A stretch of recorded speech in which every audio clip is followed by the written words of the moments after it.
Good morning, folks. This is Waylon. Sorry I'm late as usual. We're supposed to be doing these at 9 a.m. and I'm lucky if I get them done by 10. Anyway, today we're going to talk about one of my favorite subjects, which is lojong. Lojong is a Tibetan word for training the mind. So, as my Buddhist teacher says, Sakyang Mipam, usually our mind is running us. Instead of us running our mind. Meaning, we could be sitting around, we've all had that experience, we're sitting around, we're doing some work or we're reading a book, and then we have a little thought. And we have a thought of a cookie. And that cookie is in a jar in the kitchen. And we've got blankets on top of us and we've got our tea. So now we're half reading and we're having to reread the same paragraph again. But we're half thinking about that cookie and whether we want to bother to get up with the blankets and all that. And then 20 minutes later, we finally get up. We put the blankets aside. We go get the cookie, but there's no cookie. We forgot we ate it earlier. So now, instead of reading happily on our couch, we're thinking about maybe going down to the grocery store, which is only 5 minutes away, but it would mean we have to hop on our bike. Maybe we have to plug in our bike lights because it's nighttime, or we're going to hop in our car and burn petroleum that was shipped from, the tar sands in Canada or Saudi Arabia or wherever. If you're just tuning in, say where you're from, and if you have any comments or questions throughout, I will jump in. Our editor is immediately putting the most important links ever to Elephant. The most important one in my mind is /best. Which is how to get our online magazine. So check that out, and it's free. So if you're just tuning in, like Kim says, Kim van der Wissel from the Netherlands or upstate New York. I was just having coffee with two folks from upstate New York. It must be gorgeous there right now. I'm very jealous. I used to live in Vermont, and autumn is beautiful. So, all right, back to the cookie. So eventually we say, you know what? I really want one of those. I'm one of the few weird people who like oatmeal raisin cookies. I want one of those organic oatmeal raisin cookies. I'm going to go down to the bakery. They close at, say, 8 or 10, so I got to get there in time. So now, instead of reading our book, we're driving to a grocery store to get a god-darn cookie. And before you know it, we're shopping in our grocery, and instead of getting the cookie, we buy 18 different things. And we get into a conversation with someone, and then we're 2 hours later we get back home and we sit down to read our book again. And that is kind of what can happen for our entire lives. We have some clear connection to what we're doing, and then thoughts happen and they bring us willy-nilly to the left or right. So first of all, none of that is bad. Buddhism is not this heavy moralistic religion. It is just sort of, in fact, a lot of it is good. When you go to farmer's market or you go on a date or you go to work, random things come up and you interact with them randomly, and it's a dance, and you're dancing with life, and you're moving left, you're moving right. It's not all your preconception of what you want to do. I'm only sharing that little story to remind us the power of our mind to kind of take us away from where we're at, just doing one thing simply. For example, there's this great quote. I think it's not a Buddhist quote, it's like a French quote that says, all the trouble in life, all the wars that arise, all the suffering that arises in humankind is simply because of man's inability to simply sit still and be quiet in a room for 5 minutes. And Buddhism would agree. Right now, if all I did was sort of just be present and just kind of look at you, and all you did was be present and look at me, I wouldn't blame you. But we would get bored. We would get fidgety. We would have to go elsewhere.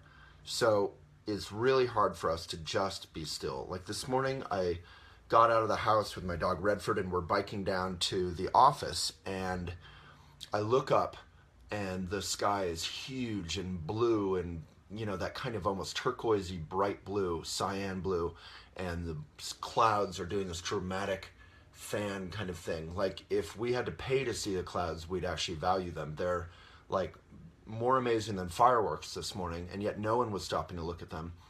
And then the mountains were there and all the houses. It was this bright, beautiful fall morning. And yet we can't just stop. Even I was looking around and enjoying it, but I didn't stop and just appreciate it for even a minute. So there's a speediness to life. So Lojong Mind Training has this wonderful slogan, I'm finally getting to the point, which is to do all activities with one intention. So we're already doing that. All of us are already doing this, and this is the greatest power that the Buddha says any of us have, is simply to make our intention very clear and to direct it in the proper way and to have it come from the inside out. So it's not an intention that we're trying to fake when really inside we have a different intention. So what intention do all of us have? Most of us in this world have a very common sense intention that is based on ego. Ego, again, is not evil. It's just kind of common sense. It's almost like Darwinian. It's basically saying, is this going to work out for me? Am I safe? Am I going to get what I want? It's what my teacher, Sakyong Mipam, says, what about me? So most of us go through our daily lives saying, what about me? We meet a beautiful woman. We meet a handsome man. We say, what about me? Can I get that person in my life? Do I want them in my life? We see a cookie. Do I want it in my life? This is why most of us react so poorly to criticism or to getting yelled at, because it doesn't seem fun. It doesn't seem positive. This is why positivity is so popular, even though it doesn't really work. You're suppressing bad, which often has good learning messages in it. That's why many people procrastinate. You push away what you don't want and you cling to what you do want. And if you cling to what you do want, you often will lose it. So it really doesn't work. So the what about me motivation, the selfish motivation, actually keeps us in a big comforter or sleeping bag of unhappiness. So if we wrap ourselves in what about me, we go through life kind of miserable and self-obsessed and just looking for yes men instead of genuine friends. The law of attraction, many of us love it, and there's a lot of common sense to it. On a basic level, I don't mean this in a condescending way. Okay, I do. But it's sort of kindergarten spirituality.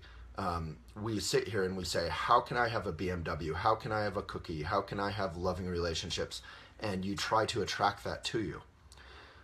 Just by contrast, let me offer you a quote from Eleanor Roosevelt, who is one of the more inspiring women and powerful human beings of this last century.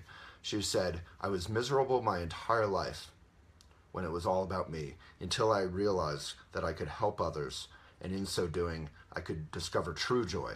And from that moment, I never wanted to do anything. We're never happier than we're playing with children, or we're volunteering, or we're in nature, when we're really we get outside of our own selfish selves, and we can connect to a larger, you could call it a larger selfishness.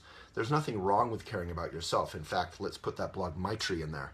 Maitri is loving kindness for ourselves, but often positivity, again, it's good to be positive. It's good to be forward-looking. It's good to be optimistic. Yes, we can, and I don't mean that politically. That's good. But positivity, saying, I want everything good and I want to ignore everything bad. This is where all that toxic language comes from. We say, that person is toxic, my ex is toxic, the homeless people, I don't want to be near them. I don't want to be near sick people. I don't want to be near suffering. I don't want to look at videos of animals being tortured. So many people online, and I'm kind of an expert in this because I'm sharing blogs all day, refuse to look at images of, say, foxes or beavers getting tortured for our hats or our coats. And yet we're happy to wear the hats or the coats. To me, that is the epitome of positivity. We're happy to take on something plush and wonderful, literally ripping it off the skin of some tortured animal. But we can't even look at what we're causing directly. So this is why I love conscious consumerism so much. You look at the beginning, you look at the middle, and you look at the end, and it's a virtuous cycle. Everything in ethical product touches is better. That is the definition of right livelihood. And the good news, I'm not trying to lecture you because that's so rude and so boring, so I apologize. I'm trying to talk about my own experience. But the good news is that we can support ethical products, and we can engage in right livelihood, something we love, something that we're good at, something that we can make a living doing, and something that benefits others, and then we can have more fun. The good news is we can have more fun. So the fundamental motivation for myself, for everyone, is, what about me? Am I happy? Do people like me? I feel insecure. I want to get away from feeling insecure. It's really this sort of self-perpetuating project. And really we can relax, and we can have a sense of humor about ourselves and be kind to ourselves. So please learn, or please read that Maitri blog. And it's not by me. It's not more lecturing. I feel like I'm being a bad video person today. But I guess it's just a plea or a request to people to really give the Buddha's motivation a chance, which is, and here is the motivation. It is, how can I be of benefit? How can I be of benefit? How can I be of benefit? As Yvon Chouinard says of Patagonia, it's actually truly selfish to care about others, to care about the environment. Because if you care about the environment and others, then the world can be a better place, and then we can benefit and enjoy it. So it's truly selfish in a smart way. So it's important not to have this dichotomy between thinking about yourself and thinking about others. It's actually really, if you think about others, then yourself is happier. It's just a big bowl of happy. Nom, nom, nom. And there's probably a big cookie in there. So if you have any comments or questions, we can get into a good debate about this. I welcome that. But basically the Buddha's motivation is before and after a meal, before and after a meditation, before and after a day, you would say, by this merit, by the merit of anything I might do, by any good merit I might create, however modest, may all beings be happy. And when you have that attitude, you relax, you open up, you naturally have a more relaxed yoga-ish posture instead of kind of, clinging to stuff and trying to hide and push away. You can just open up and say, what about me? Well, yeah, here's what will help me. I'm going to think about the world, and the world includes me, and that's Maitri again. You can love yourself, and in fact you have to, and making friends with yourself is a very difficult and very beautiful and worthwhile path. So if you haven't liked any of what I've said, I apologize, but you could give a like or a share for Tintin, who I love. I grew up reading him. Parents, if you don't know Tintin, check him out. He's a wonderful role model for children and super fun. Alrighty, he's a good example actually of what we're talking about. He runs around the world just helping people, and it's fun. Alright, so I'm going to go through your comments now, and then we'll do 2 minutes of meditation. Leslie from Tustin, thank you. So if you want to get these videos, you can just click when the video is over, or at any time you can click get notifications when the videos come up, or you can go to youtube.com/elephantjournal and you can click subscribe, or Chelsea can put in an exact YouTube subscription link. Kathy from Seattle. Adrian from South Africa, heart to you back. Deb Deep wants to share an inspirational story. Tamara from Longview, Texas. Big from Jasper. All right, I'm going to skip forward unless I see some crazy locations and get to Staten Island, which I think is that where the Statue of Liberty is? Yeah, what a beautiful day. All right, Akam from Kurdistan. Oh, I'm so sorry to hear that. Let's give Akam some love. Hello from Kurdistan was not a good day for us. War hit us again. Let's give big love to Akam, and thank you for tuning in. Yeah, love and prayers, as Wendy said. Wendy and Niguez. Yeah, let's stop using the world as our little battleground and start creating peace here at home. We can do that through solar energy, through wind, through meditation, through volunteering, through rescuing animals. We can be good people and have fun doing so. There's this wonderful Buddhist quote that I've said many times. I apologize if you've already heard it, but it's in a blog, Chelsea, if you want to search for it. And it says, if you want to be happy, think only of yourself. I mean, if you want to be unhappy, think only of yourself. If you want to be happy, truly happy, think first of others.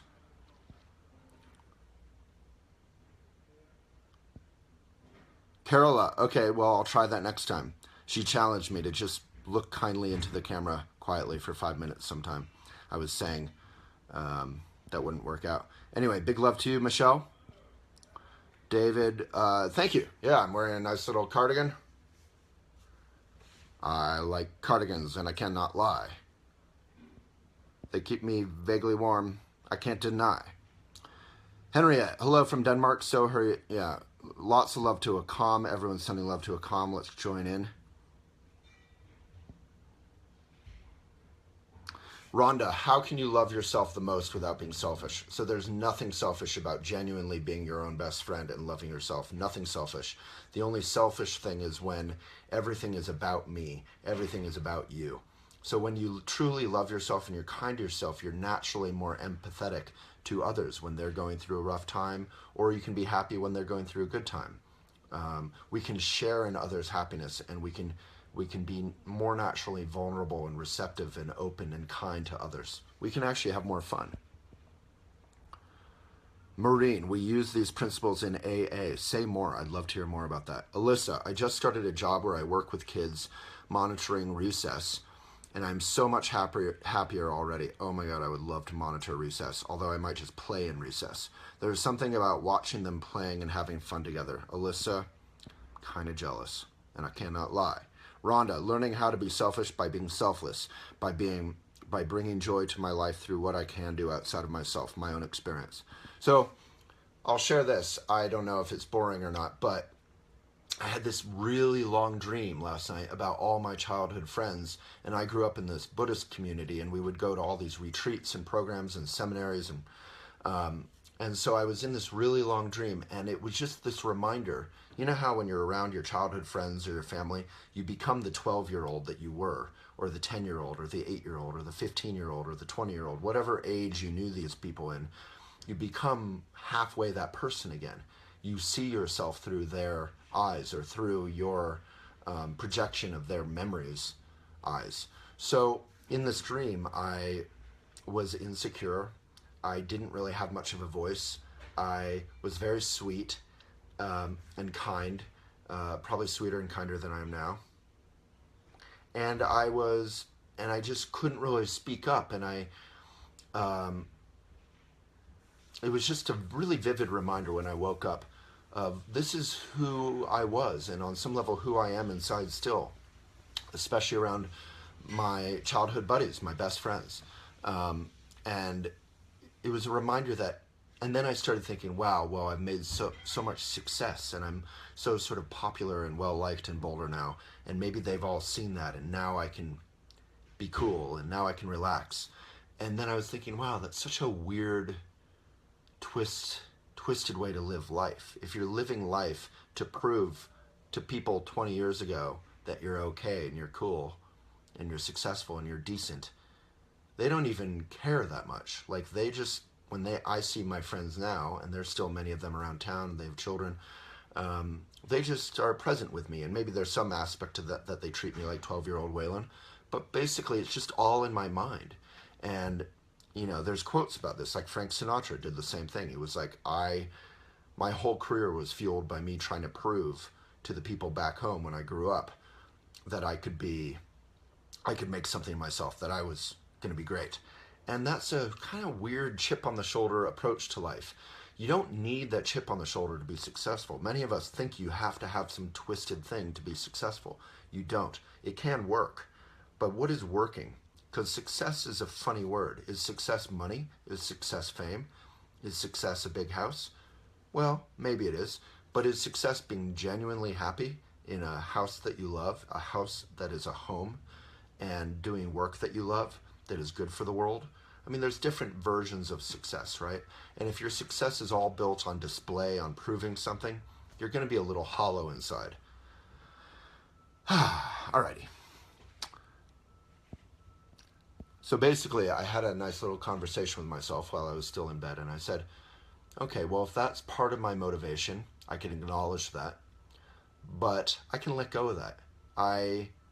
Because, ultimately, if that was their attitude about me, they could come up to me right now and say, Waylon, you might be popular and well-liked in Boulder, and you might be successful, and you might have a nice house, and you might have a nice staff, and you might have a nice business, and you might have a nice girlfriend or whatever, but you're still a little idiot.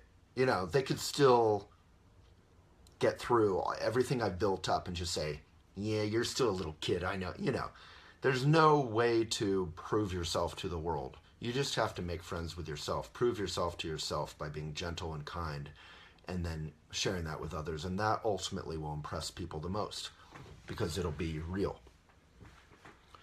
Good morning from Sid in Tucson. Hey, Dennis, Sid, how is Sid?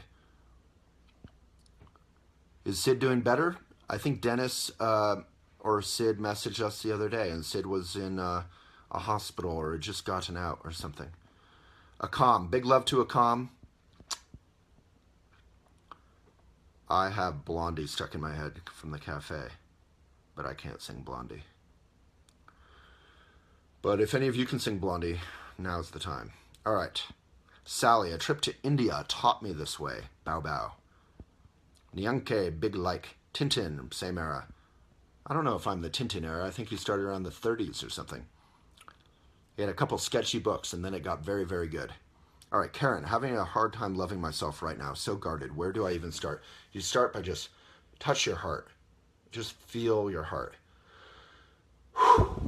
Just breathe in. Just allow yourself to feel that tension and that stress. And just touch your heart, literally. Just hold yourself. It doesn't have to be some new agey, cheesy thing, which I can't stand.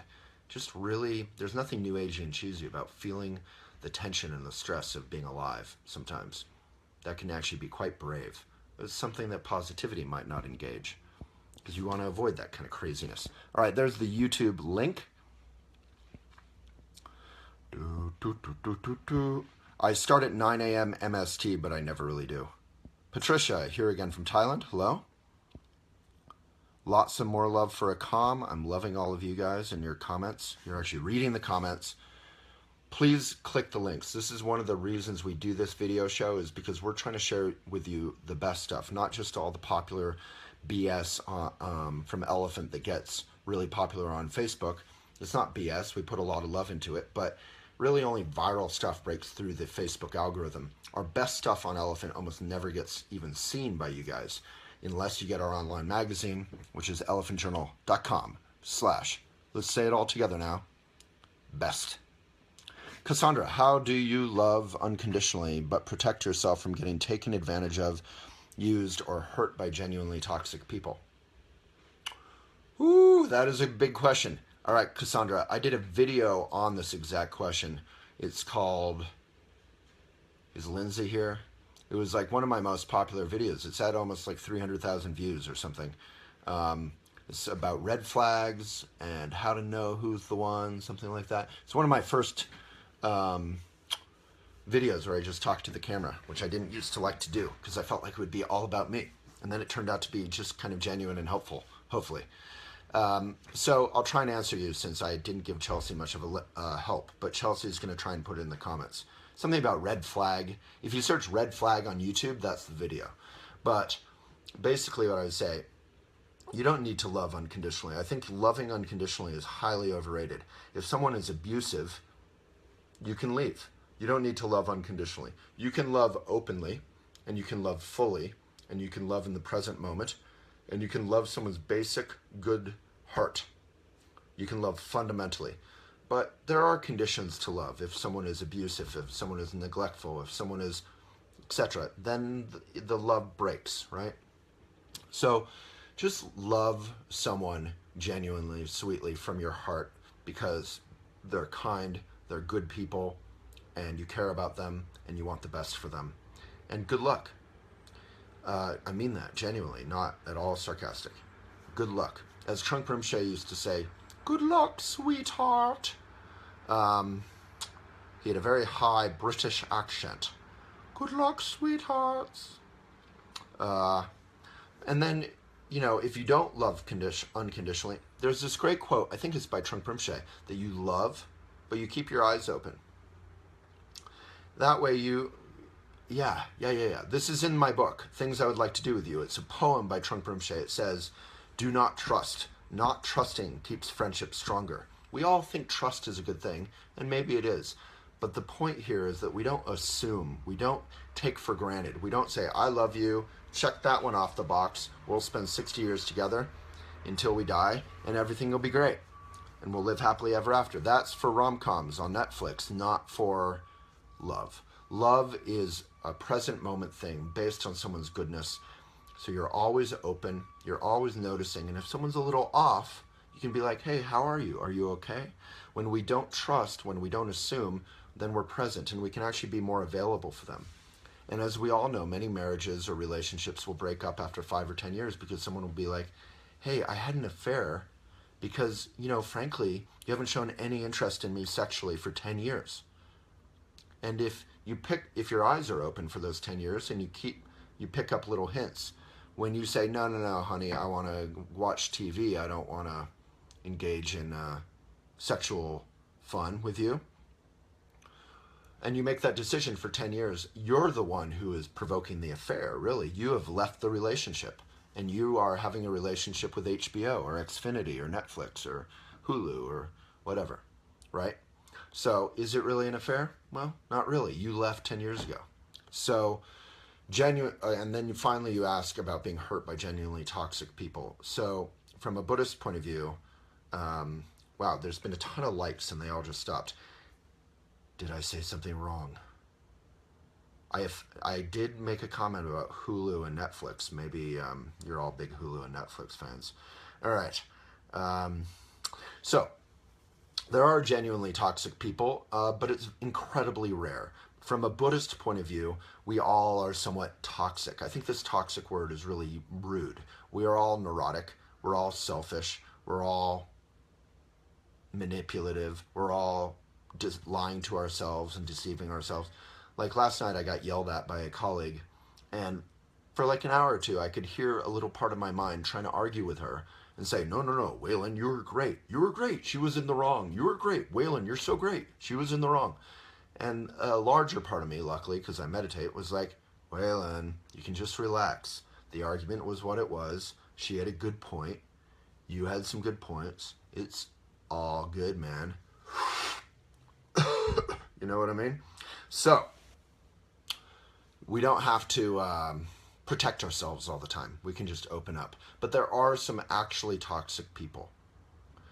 And basically, from a Buddhist point of view, that's Rudrahood. That is, we all have selfish thoughts, but we also click into the real world. We're present when we see a beautiful tree. We're present when we see some good food. We're present when we're talking with a friend, and then we're neurotic. And then we go back and forth. But some of us just completely identify with our own thoughts.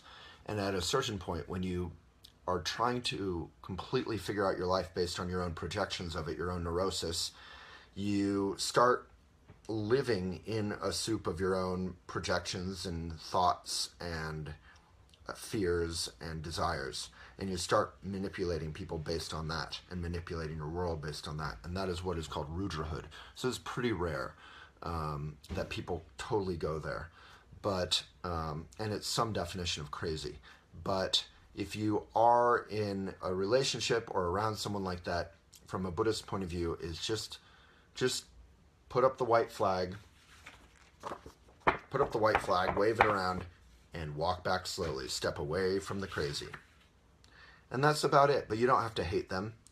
But really just block them, kind of like that horrible, scary episode of Black Mirror where you can block people.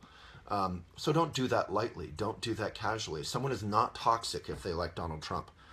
Someone is not toxic if they like Hillary Clinton. Someone is not toxic if they're neurotic. Someone is not toxic if they're rude to you. Someone is not toxic if they hate you and don't want to date you. Someone is toxic if they're really wrapped up fully in their thing to the point where they are not kind to anyone.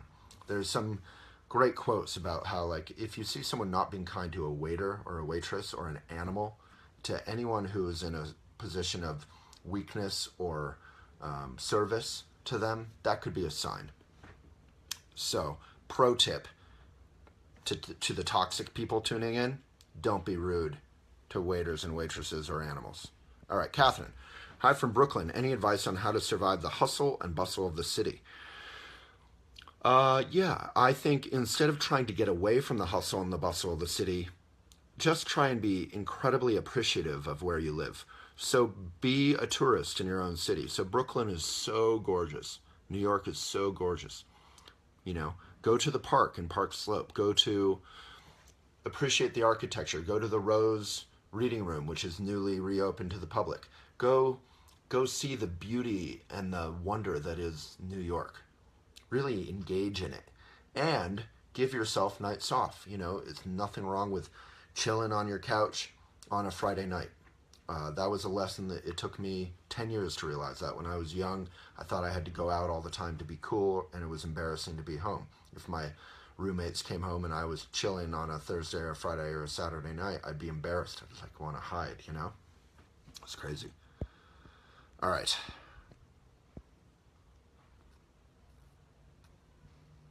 Love to a calm. The hair is getting better as the video proceeds. Yeah. It's a little bit too orderly today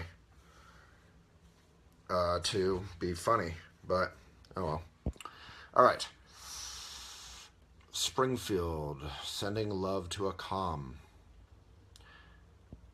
You like my cardigan wrap? First laugh of the day. Laughing is a beautiful thing. Laughing is when we can kind of take a light touch with this world and not take our own neurosis so seriously. So Edna Kate, we have a blog on that, so I'll just share that, which is called Idiot Compassion. So idiot compassion is when people use or take advantage of your heart or your kindness. And that is your fault, my fault, not their fault. So it's called Idiot Compassion, and read about that. Idiot compassion is one of the most important subjects we have on Elephant from a Buddhist point of view. Bree, really grateful you have found your gift, Waylon, and have chosen to share it with us. Inspiring to reconnect with ourselves. Much love. Thank you for all the reading, writing, and wisdom you share. Thank you. And if you do regard what I'm doing as a gift, check out my book if you feel like it. I think that's more my gift, is writing, but maybe I'm wrong. And I wrote about mindful relationships and about loving yourself and about loneliness in that book. John, I just had a breakup and I am having some trouble letting go. What is the single best thing I can do for myself right now? Well, I probably need more info for that. But if we were friends and we were hanging out, I would ask you, do you want to date anyone else? Because if the answer is yes, that can be a really healthy way to move on. But if you're not ready, you shouldn't, because then you're just taking your brokenhearted self and kind of using someone else to let go. So only move on if you're ready to move on. If you're not, then it's Maitri time. It's Maitri time. So just, honestly, I would meditate. I would be in nature. I would exercise. I would find a hobby that you love, like climbing or bicycling. Get in nature. Mother Nature is the big healer. I mean, Thoreau has talked about this. Everyone's talked about this. It's so good. If you have a dog, use this time to get out on hikes constantly. Reconnect with your friends who maybe you forgot about or you isolated yourself from when you were dating this wonderful person who you miss. And when you're ready, move on. I personally love getting dumped or breaking up with someone, because then I'm alone and then life suddenly is simple, and then I can reconnect with climbing or hiking or my friends or my dog, or, you know, there's suddenly all this space in your life and you can look at it from a positive point of view. Like, wow, I have all this freedom suddenly. What am I going to do with it? So do something worthwhile. And worthwhile can include crying. Worthwhile can include being home and not wanting to go out. It's okay. So many of us are so scared of our sadness. It's okay from a Buddhist point of view. I have a blog about that from Pema and Trungpa Rinpoche.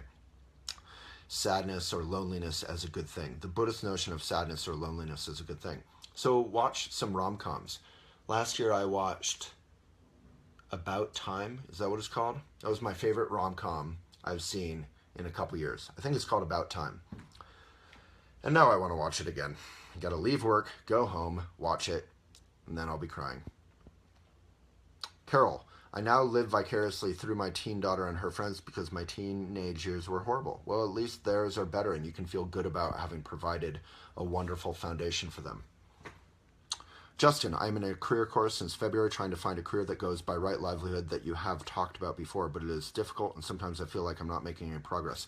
Well, two things. One, you don't need a career course to figure that out. You need to think about, when were you happiest doing something? Because maybe it's right under your nose. Maybe you were happiest playing volleyball. Maybe you were happiest leading, camping. Maybe you were happiest, it's ridiculous. The jobs that I see people make money at are ridiculous. Someone I think was like, you know what? I love camping. I love soccer. I love children. I love being a kid. So I'm going to create a children's soccer camp. So suddenly you're making money running a children's soccer camp. I can't actually think of any real examples, but there's all these people. We've all met these people. And you're like, oh, what do you do for a living? And they're like, oh, I do balloon art and I make crazy money. Or whatever it is. People find amazing ways to make a living. So what do you love? Because right livelihood has to be what you love. It has to be what you are actually good at. Because you can't just love something if you're not good at it. I might love dancing, ballet, but if I'm not good at it, I probably can't make a living doing it. I could try to become good at it. That's cool. And I could take a course. And what can I make a living doing? Because if you're good at something and you love it, but no one will pay you any money for it, well, it is a virtue to be able to pay your bills and to relax. And then what is actually good for the world? What is of some benefit? So if you really think about those things, you might already have it in your mind. You might be like, you know what? I love magic. I love making furniture. I love art. Whatever your thing is, you might look around your world and be like, you know what? I can do this. So for me, my dream job when I was in my early 20s was to be a parking lot attendant, because I always looked at them and they were just hanging out, talking to random people, and then they had vast periods of nothing happening. And I was like, I could write novels. I could be a parking lot attendant and write a bunch of books. Jack Kerouac did a similar thing in Big Sur. He joined Gary Snyder and got paid to be in a cabin looking out at the beautiful, huge, national forest or whatever it is. And he wrote some books, right? So, number two, your career course could be incredibly worthwhile, and it could be difficult and you're not making any progress. And that could all actually be good signs, because often if we lean into something difficult, we don't get immediate rewards. We're a fast food culture. We think we should have immediate rewards, and it should be easy and it should be fun. And then suddenly we created an app and we're a millionaire and we're driving our Tesla around, snorting organic cocaine on Main Street, and everyone loves us. But really, things can be tough work. They can be boring. I can't tell you how boring Elephant has been. For 14 years, I've basically looked at my laptop, and I've sacrificed relationships. I've sacrificed fun. I've sacrificed travel. I live in Colorado. I don't know how to ski. I am one of the most boring people. And this is not humility. This is a fact that you know. And maybe I'm not fundamentally boring, but my life there's a great deal of sacrifice. Just ask any teacher, ask any parent. Things you love often involve a lot of sacrifice, difficulty, and not making much progress. I can see the viewers are reducing as I talk about the difficulty of life. They're like, I'm going to switch to the other videos that talk about how it's all easy and fun. But you heard it here, the truth. Dennis, good memory. Oh, Sid. Did I ask the girl out yet? Yeah, so we had lunch yesterday. Yeah, it was pretty fun. She better not be watching.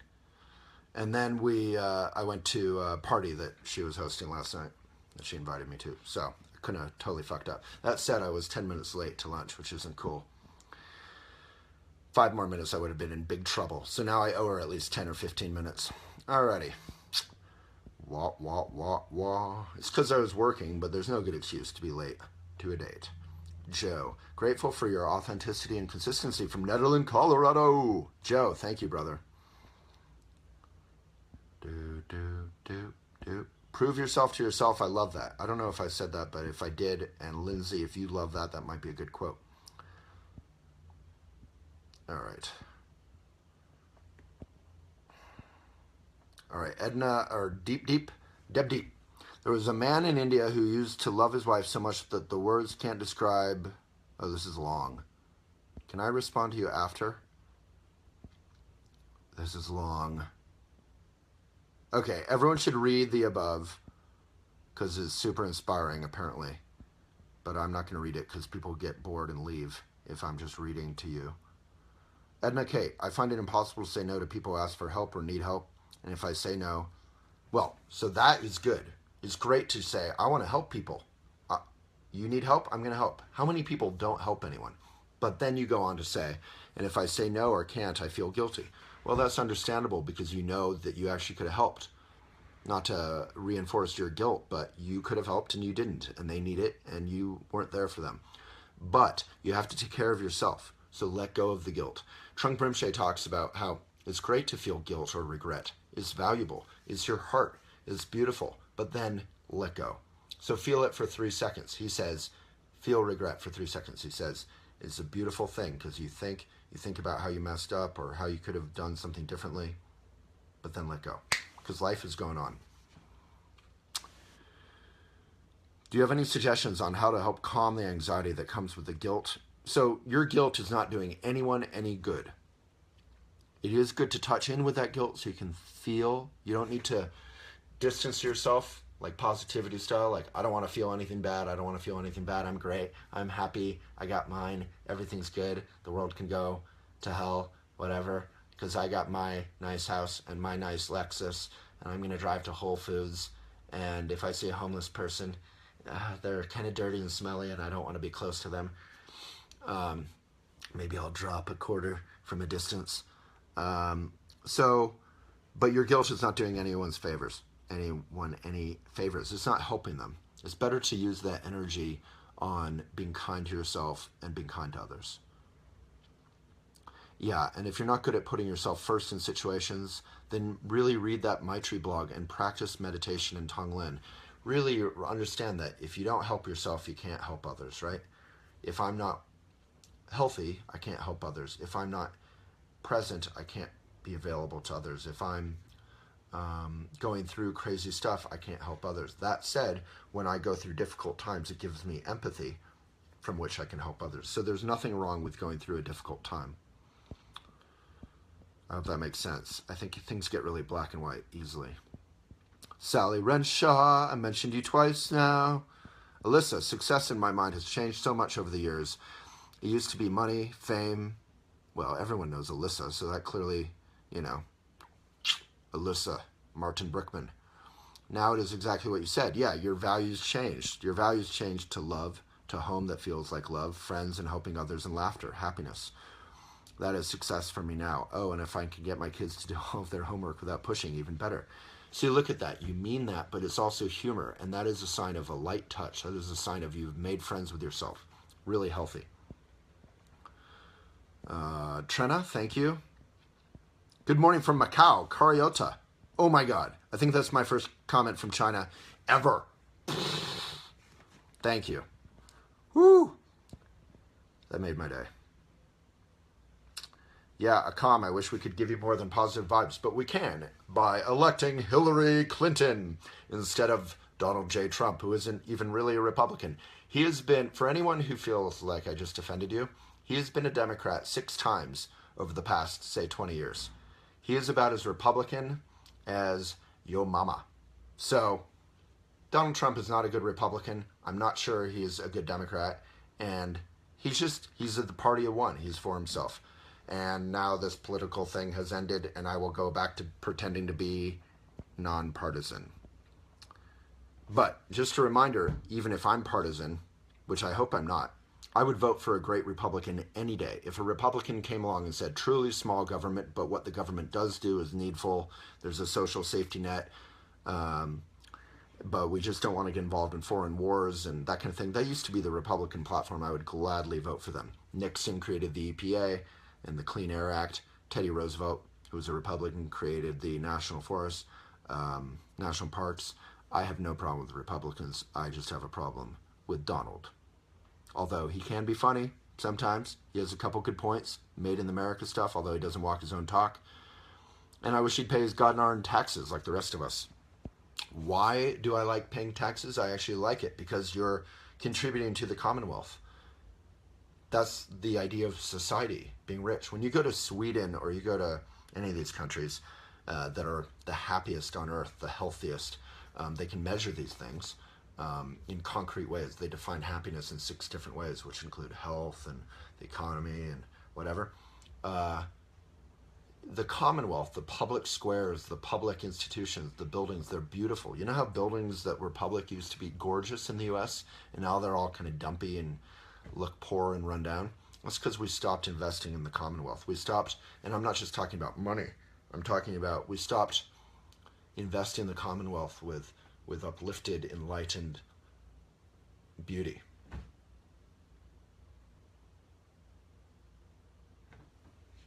All right. It got really quiet. So I don't know if you guys know, but I can see all these likes and loves and whatever streaming across the screen. And then I talked about Trump and it got really quiet. But I think it's good for us to engage from a mindful point of view in our world because it'll affect our economy. It'll affect wars like what Akam is going through. It'll affect, what else will it affect? Equal rights. It'll affect health care.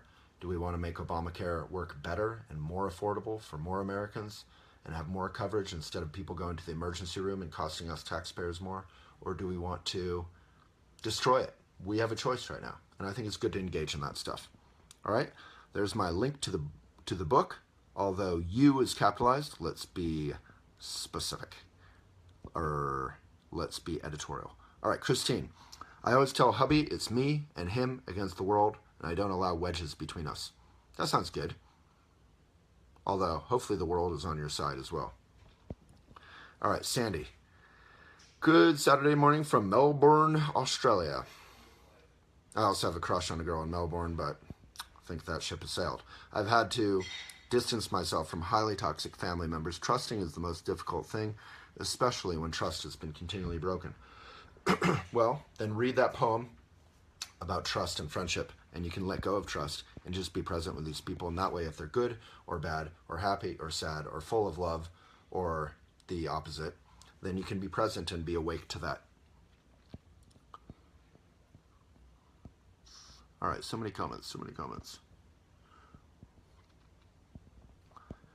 From Edna Kate, who's my new favorite commenter, your videos have reminded me on how little acts of kindness matter, be it a smile or a compliment, and I have noticed when in the past I was not present and have missed these awesome small things. The number one mindful tip, if any of you want to take something away from your day, actually I have 2.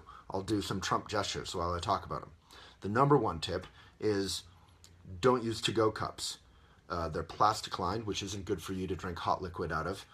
They're bleached almost all the time, and there's a plastic lid. So in your casual everyday, you're creating a ton of plastic. Plastic is forever. It never goes away. It's not good for you. It's not good for the fish. It's not good for the birds. It's not good for your children. It's not good. And it's made out of petroleum and tons of toxic chemicals.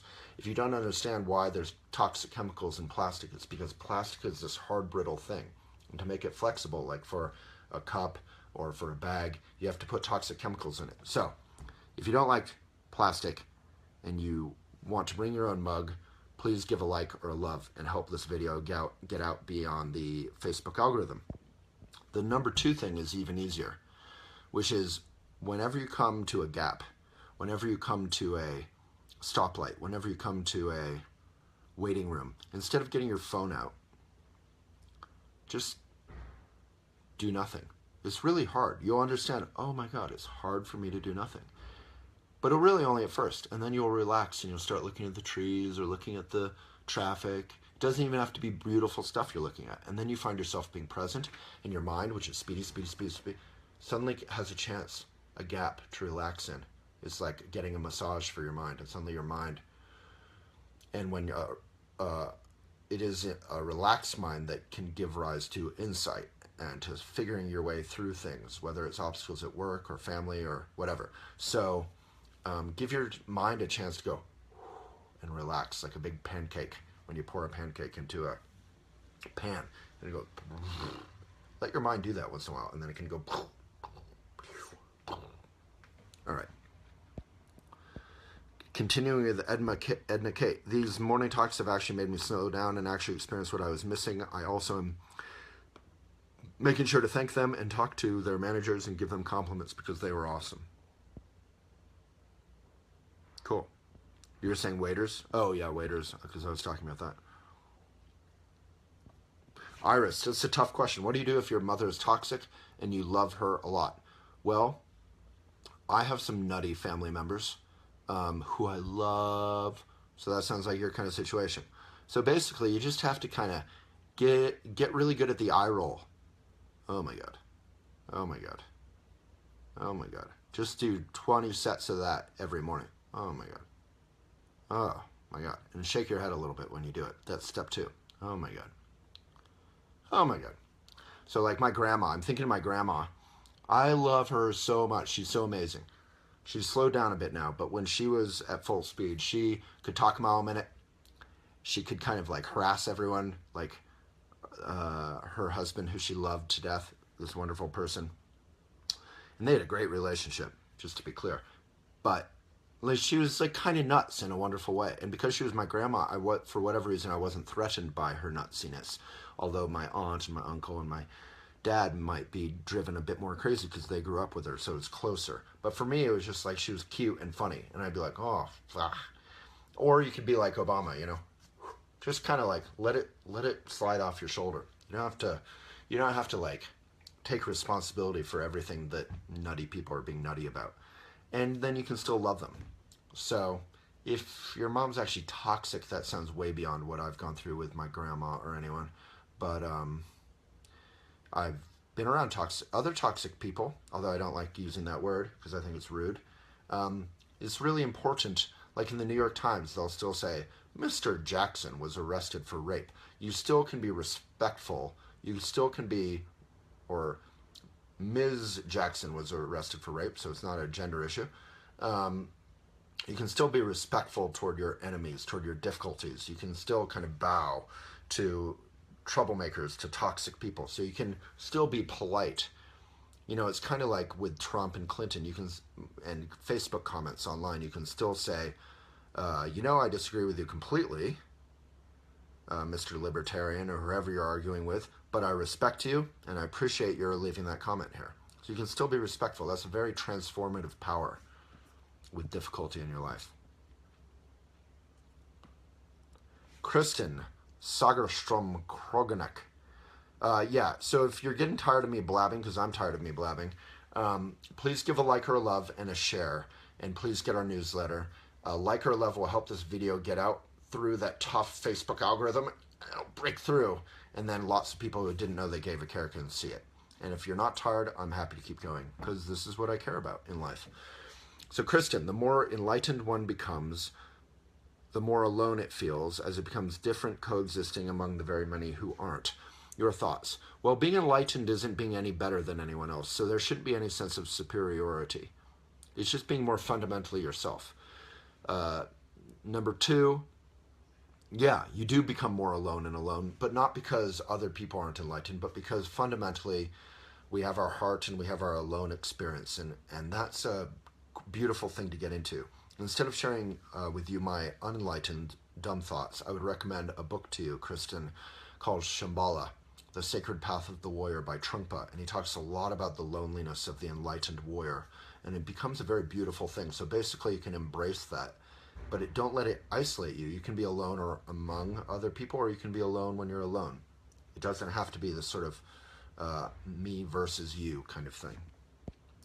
Kathy, the Brooklyn Museum, go check it out. It's beautiful. And Kathy, if there's various people from Brooklyn, you can all connect in here. So I wrote a blog about smudging, kind of, Tracy. You asked, do I believe in self-smudging and smudging around your house to negate their negative energy?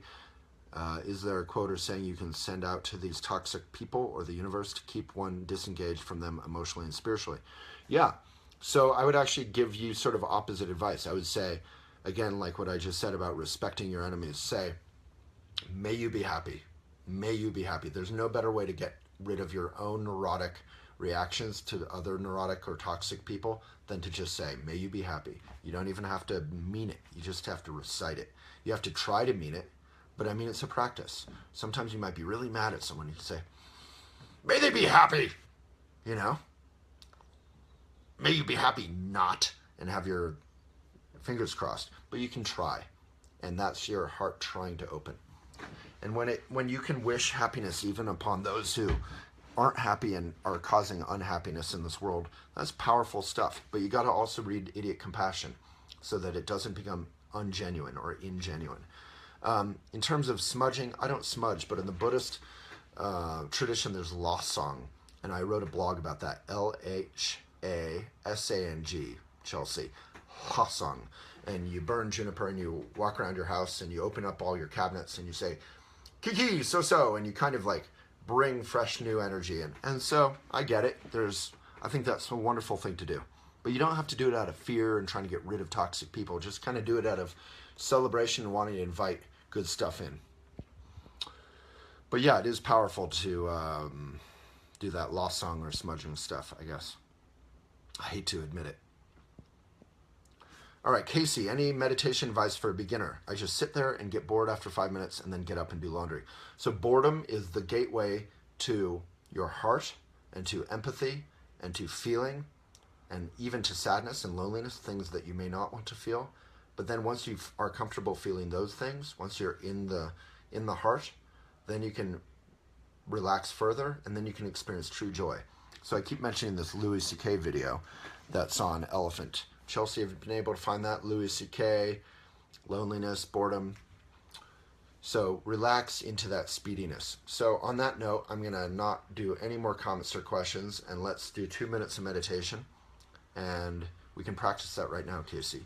For those of you who didn't get your questions answered, I'll be here on Monday through Friday every week at 9 a.m. MST, Mountain Standard Time. And try and get your questions in fast, and then I'll get to them. But this has been pretty long, so thank you so much. And Casey, let's sit here for 5 minutes and be bored with each other in a good way. So, root your sit bones, take a really good posture, Superman posture. Visualize yourself as Wonder Woman or Superman. And then relax. Eyes open. You can gaze down a little bit, hands just flat on your thighs. Now just breathe. Maybe for the first time today, breathe fully but gently in and out. In keeping with today's video, we'll begin by saying, may this be of benefit. So I'm not doing this just for me, I'm doing this for everyone. May everyone be happy. May this be of benefit. Follow your breath in and out. If you're up for meditating and joining us for a couple minutes, just give it a like or a love, and then let's focus on the meditation. Otherwise, the video will just fall apart and no one will be watching. Okay.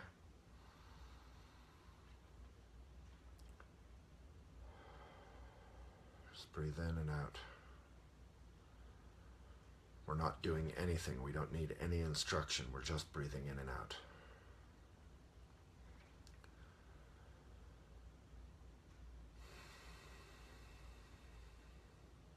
Your mouth can be slightly open. Your chin can be slightly back. Not doing too much of this, the computer posture. If you find yourself thinking about a girl or a boy or lunch or dinner or a fight or an argument or love, good or bad, toxic people, any of the conversation we just had, an oatmeal raisin cookie, a chocolate chip cookie, you can label it thinking. I'm thinking. You're not trying to get rid of the thoughts. Just notice them. I'm thinking. Return your attention to your breath in and out. Let's try that for a few minutes.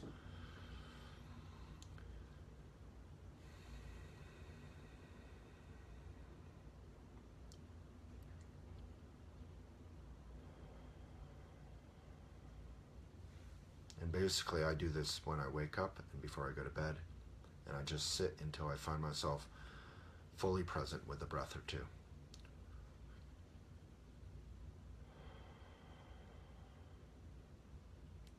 Breathe in. Breathe out.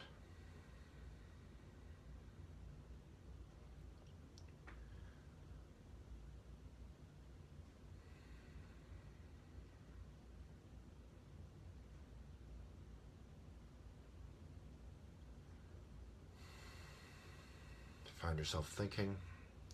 I'm thinking. Return your attention to your breath.